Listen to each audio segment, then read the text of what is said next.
హైదరాబాద్ లో ఎంతో ఆశ్చర్యంతో నన్ను అడిగిండు, ఎందుకన్నా అంతమంది తరలివచ్చిన నర్సంపేటలో 12 గంటల పాటు ఎందుకు అంత పెద్ద యాత్ర జరిగింది, జనయాత్ర జరిగింది అంటే వారికి నేను ఒక్కటే చెప్పిన, పెద్ది సుదర్శన్ రెడ్డి పెద్ద పెద్ద పదవులు అలంకరించకపోవచ్చు కానీ వరంగల్ జిల్లాలో ఉద్యమానికి నాయకత్వం వహించిన నాయకుడు, ఉద్యమాన్ని ఒంటి చేత్తో నడిపిన నాయకుడు, ఓరుగల్లు మొత్తం కదిలొచ్చి పెద్దన్నను చివరిసారి చూసుకుంటామని చెప్పి బాధతోని కదిలి వచ్చిండ్రు అని వారికి వివరించి చెప్పిన.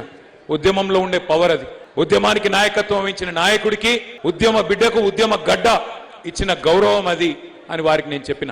ఎంత ప్రయత్నం చేయాలో కానీ పెద్దలు చెప్తారు, ఎంతకాలం బతికినమన్నది కాదు, 100 ఏళ్ళు బతకచ్చు కానీ ఎంతకాలం బతికినమన్నది కాదు, ఎట్లా బతికినమన్నదే ముఖ్యం. అది పెద్ది సుదర్శన్ రెడ్డి గారి అంతిమ యాత్రకు తరలి వచ్చిన జనం. కానీ కొన్ని లక్ష పైచిలుకు మంది 12 గంటల పాటు వర్షం పడుతుంది, ఇబ్బంది అవుతుంది, కానీ ఎవ్వరు ఎక్కడ కదలలేదు.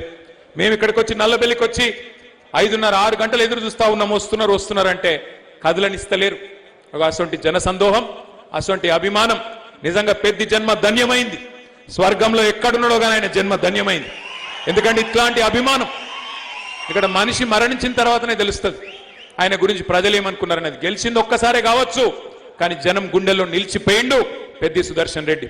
అందుకే మీ అందరికీ నేను మాటిస్తా ఉన్నా, 2 ఏళ్లలో మళ్ళీ తిరిగి కేసీఆర్ గారు ముఖ్యమంత్రి అవుతారు పెద్ది సుదర్శన్ రెడ్డి గారు కోరుకున్న విధంగా. ఆ తర్వాత ఏ మెడికల్ కాలేజ్ గురించి అయితే ఇప్పుడే హరీష్ అన్న చెప్పిండో ఆ మెడికల్ కాలేజ్ కు పెద్ది సుదర్శన్ రెడ్డి పేరు పెట్టేది పక్కా పెడతాం. పెట్టి పెద్ది సుదర్శన్ రెడ్డి పేరు నర్సంపేటలో చిరస్థాయిగా నిలిచిపోయే విధంగా, భవిష్యత్తులో ప్రతి తరము గుర్తుపెట్టుకునే విధంగా వారికి ఘనంగా నివాళి అర్పిద్దాం.